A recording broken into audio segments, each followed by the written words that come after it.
This time on Poll Hub, is it time to retire? No, not me. But is it time for some of our political leaders to call it a day and make space for some younger people? That's been an argument around Democratic circles for some time now, and 33-year-old Zohran Mamdani's youth-powered win in the recent New York City Democratic mayoral primary raises some interesting questions. We're going to ask them and maybe even try and answer a few.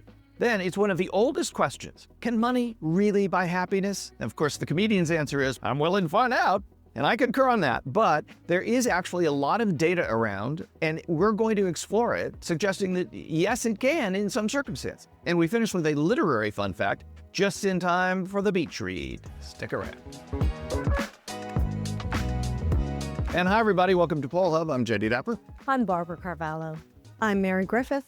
And I'm Neil Viswanathan. Last week, we talked about how young voters drove Zohran Mamdani's big win in New York City in that Democratic primary election. So this week, we actually wanted to carry forward with that a little bit to ask a little bit broader question, because there's been this discussion in the Democratic Party for some time about, are the leaders too old? Nancy Pelosi famously stepped aside and made room for Hakeem Jeffries to be the leader in the House. But Chuck Schumer, no spring chicken, is the Democratic minority leader, or the Democratic leader, I should say, in the Senate, minority leader. Joe Biden, famously the oldest president. Now we have the oldest president with Donald Trump. So it's not just a Democratic thing. And there's some reasons for this. There's some data behind this to suggest that this really is an old group of political leaders, older than we really have seen in our history, in American history. Part of that is because we live a lot longer, but part of it simply is that these boomer politicians are sticking around.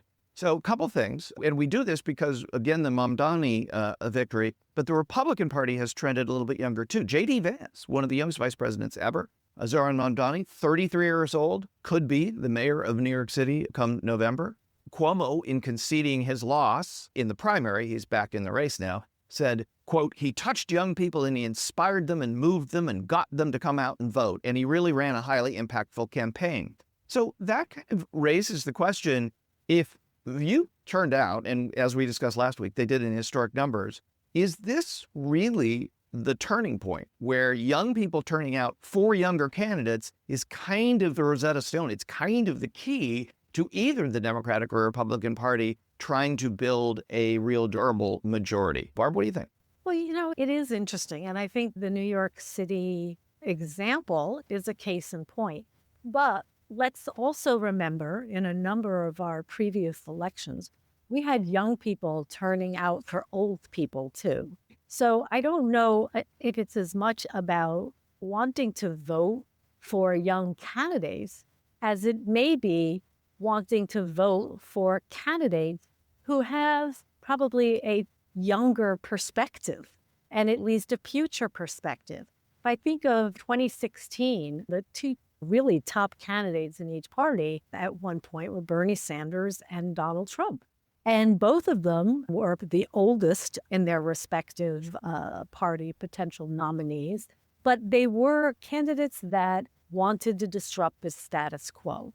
And I think there is a yearning, and has been a yearning, of Americans as a whole for quite a number of election cycles. We think of those cycles as being 4-year blocks of time. And each time we pick a different guy with a different approach, and we're not really getting what we're looking for. We're still looking at significant economic issues. I mean, not in terms of how we measure the economy, but certainly in terms of how we measure quality of life and quality of economic life for individuals, the way we measure opportunities. There's a recent teen study out by AP North that talks about the fact that young people right now have the same kinds of wishes, needs, dreams to have similar milestones as previous generations, but they don't feel like they're going to be able to meet those milestones. And I think that has a very significant impact and significant implication for our politics. And so when you see politics as usual, I think there's a real turnoff, particularly for young people. So, Neil, we'll make you the voice of your generation. Congratulations. Does that ring true? Bernie Sanders, good point. Bernie Sanders is wildly popular among young people, and he's older than these guys. And then Mamdani's 33. Is it the age of the candidate, or is it how they talk to young people and about issues? I think it can definitely be that the older candidates, if they make an attempt to relate to younger candidates, that could be received just as well as the younger candidate themselves. Because I think that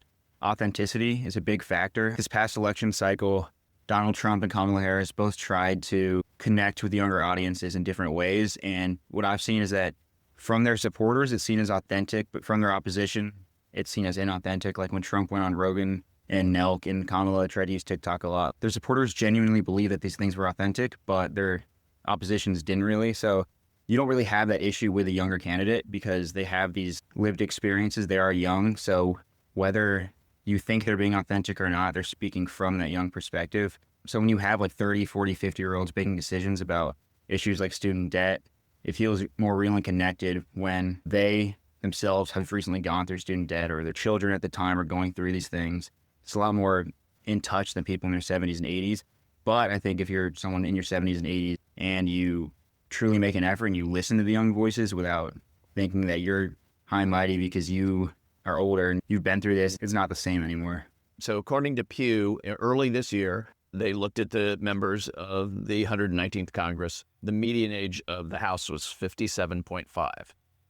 The median age is currently 64.7 in the Senate. These numbers are slightly younger, actually, than the previous decade, although mainly because of Republicans.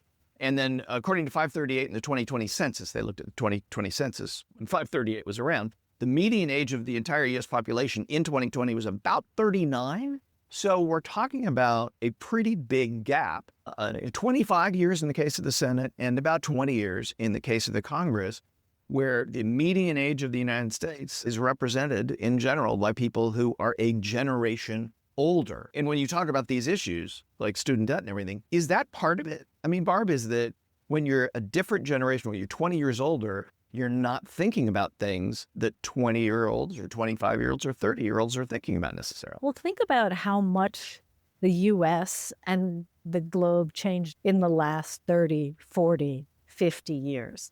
The issues are not seen as the same.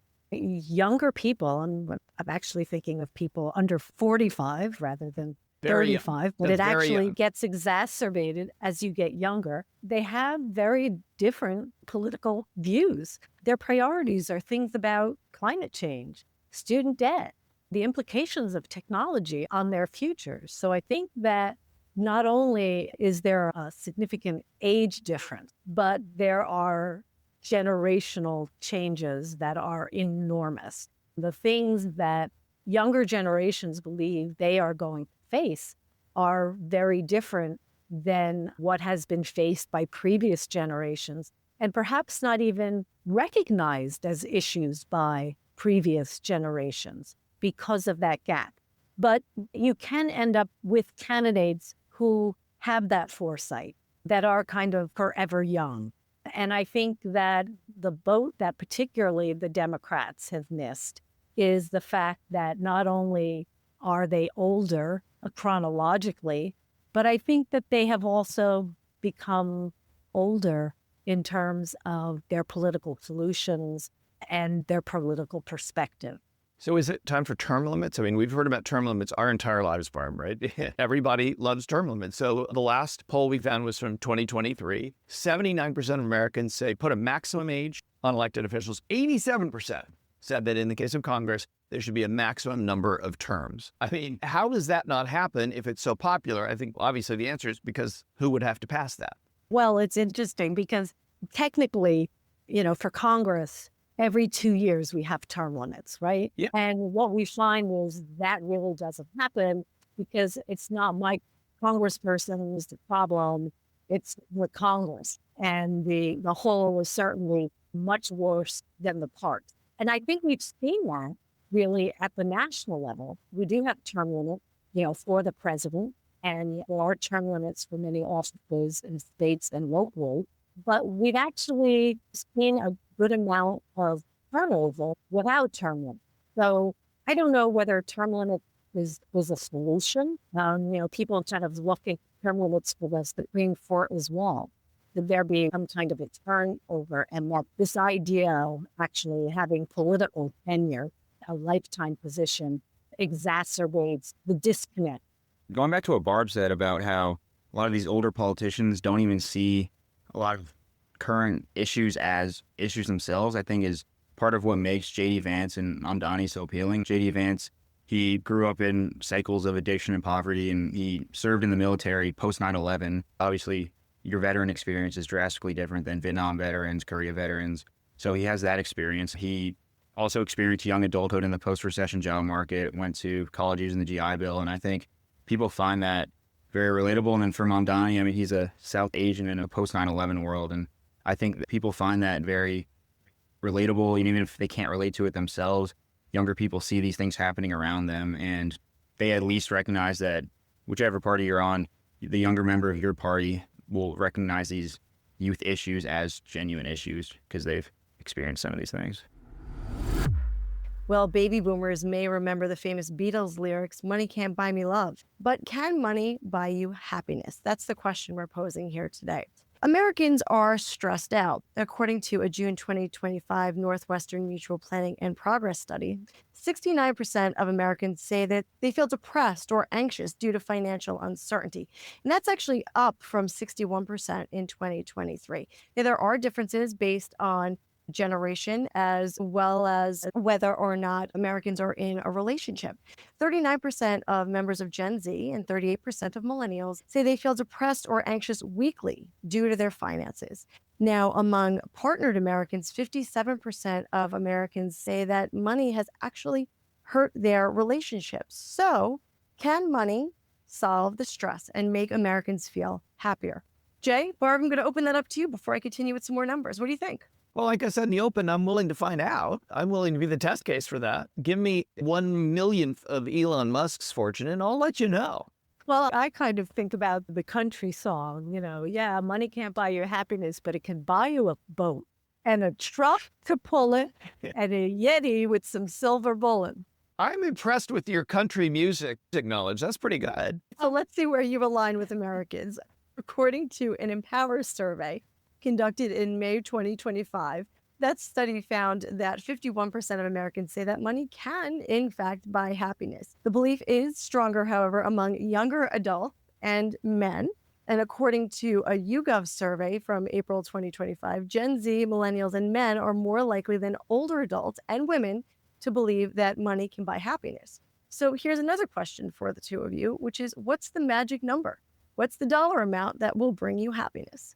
Well, there was a famous 2010 study by Nobel Prize winners Daniel Kahneman and Angus Deaton. And they found at that time that there was actually a happiness point of income. And that dollar amount was around $75,000 a year. This study has recently been replicated and revisited in 2023. And 75,000 doesn't quite do it anymore, at least for about 80% of people. But as you near that low six-figure number of $100,000, I think basic needs are met. There's a level of comfort.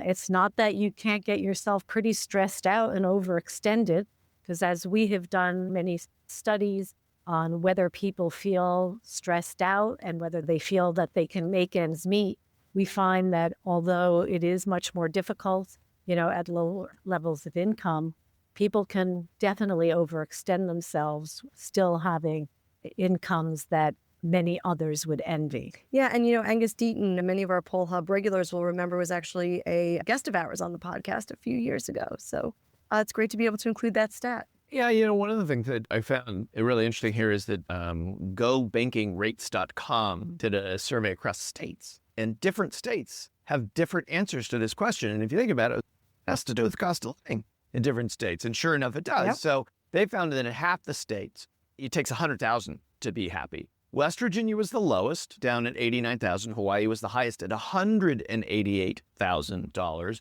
Then you look at the cost of living, and they did. And the living wage in Hawaii, you need to make $112,000 a year to be considered a living wage in Hawaii, and it's $47,000 a year in West Virginia. So those track, right? If you're making about 75% more than the living wage, that's about what you need to be happy. But I think it's an interesting question. what does happy mean to people? I think it means different things to different people. And like you said in the country song, quoting the country song, enough to have a boat and a trailer and a Yeti full of silver bullets going to make some people happy. That's going to not make other people happy who have different aspirations, more expensive aspirations, for instance. So I think what's interesting is the average here. And I think that outside of this average, there's going to be a fair number of people on the much higher end. And I think there's a fair number of people who money really doesn't make a big difference. I think that's what's interesting is in the gray areas. I think that's what's interesting about this. So, I mean, one of the things I think that is also interesting that is we do look at other studies that have looked at countries, cities, or places who have had a, not a minimum wage, but a kind of guaranteed income, and how people end up parsing out those dollars that are provided as a base income, regardless of whether you're working or you're not working, or the level of income that you get from a particular job. And I think what's interesting is that those studies do often show that once given a base living wage, people do spend that money, first of all, on necessities like a roof, transportation, food, and healthcare. And that there is just a base level of income that is required to not only be sustainable physically, but to be sustainable emotionally as well. Yeah, and I think it really comes down to what happiness is, as Jay mentioned before. When we take a look at some of the YouGov numbers, which is what can money buy you? People tend to think of, happiness is having to do with the lighter side of things to a large extent, like fun, like Jay pointed out, like you pointed out with the country song. Social status, political influence, then there gets a little bit serious, like career success and good health. But lower down along the list are things like friendship and inner peace and respect. And I think that really when it comes down to it, it's a question of what are perhaps you lacking and what is going to fill that void. And for some, I looked at those and I'm like, can money really buy you respect? And I guess it really depends on the perspective that you have. It could, sure, maybe. But it really comes down to your specific need at a specific point. And so, yeah, I think money has always kept people up at night. To the beginning of the segment, we talked about Americans are stressed out. And yeah, it's because of their finances, but it really speaks to the individual position that people are in at that time. All right. So Lee's not here. So I have the honor. It is an honor cause. Lee has done of the 403 episodes, I think Lee's done, well, we haven't always done Fun Fact. I think he's done 99% of the Fun Facts. So this is, I got to keep a big responsibility. And this is frankly kind of a tough one because it's good. I'm a little embarrassed about my answer. Anyway, so we go back to 1937, a year none of us remember. And this was a Gallup poll. The thing about old polls is they give it a title about what the main subject was. But in those days, they went door to door. And if you got into a door, and you sat down at the kitchen table, you asked them 100 questions. So there's all these questions on these polls from the 30s that are fascinating. This one was about the Supreme Court, life insurance companies, and the prison system. Light topics to have a discussion with people at a kitchen table. But then they asked a bunch of other questions. And one of them from March of 1937 was, do you have a favorite author? Yes, 36%. No, 64%. Now remember, this was in an era before television. Radio was the predominant media, but people read a lot still. Do you have a favorite author? Barb, we'll start with you. I must add that this was also during the Depression, and I wonder how much that impacted, people's reading habits. The movies too. I shouldn't say radio, but the movies was the main entertainment. Yeah. That's a good point. Yeah. But, we were talking about money and happiness. There was clearly a lack of funds for most people in this country. So it would definitely narrow things down. But I'm with you, Jay. I don't really have a favorite author. And I was kind of thinking, how would we rephrase this, in doing a survey today? Do you have a favorite Substack? Do you have a favorite blogger? I don't know, because I don't want to say that I don't read, because I do feel like I'm reading constantly, but I'm not reading in the way we traditionally thought of reading, which was those beach reads for the summer, or the favorite authors that, you couldn't wait until the next book that they wrote. I don't know. I know I'm not alone because Jay's with me, but how about you, Mir? Not currently, no. I mean, if it doesn't have to do with work, I'm not reading, or if it doesn't have something to do with my kid. 20 years ago, yeah, I did actually. I had a favorite author when I was, after working at WNBC, I used to produce a weekly book segment with a contributor from the New York Times, and he would bring in every so often one of the authors. And I fell in love with the Janet Ivanovich books. Some might call them trashy, but it was a really great character based out of New Jersey. I think Jay knows exactly who I'm talking about. And one would come out every single year. And that's when you would go to a bookstore and then ultimately go to Amazon when Amazon was just about books. So yeah, then I had a favorite author. And in high school and college, I loved classics and I love literature. But no, today I don't. But I am excited to learn about what my older boys are reading, because they are reading literature that is newer than when I went to school. And it's kind of cool to see what they're reading, what the topics are, and who the authors are. But I am with you, Barb, and I think, Jay, you also don't have a favorite author currently. Well, speaking of younger people, we have three of them with us. Neil, do you have a favorite author? I guess the past year, I've been reading a couple books by Mitch Albom. He was a sports journalist, and he wrote a few novels. And there are two specifically that I really like: The Five People You Meet in Heaven and Tuesdays with Morrie. And I feel like both kind of books where nothing like profound really happens, but you take like lessons from it. Like those are my favorite types of movies where like not too much happens in the movie, so you can kind of relate to it as your everyday life. Those are very famous, very prominent books for a long time. Cassidy, do you have favorite? If I'm walking into Barnes & Noble or like a beach bookstore, I'm not going towards an author. I'm going towards a section. And that section is psychological thriller, probably on the romance side, like crazy. Like, I love the Housemaid series. I love the author because she wrote it, but I have not read any of her other books. All right.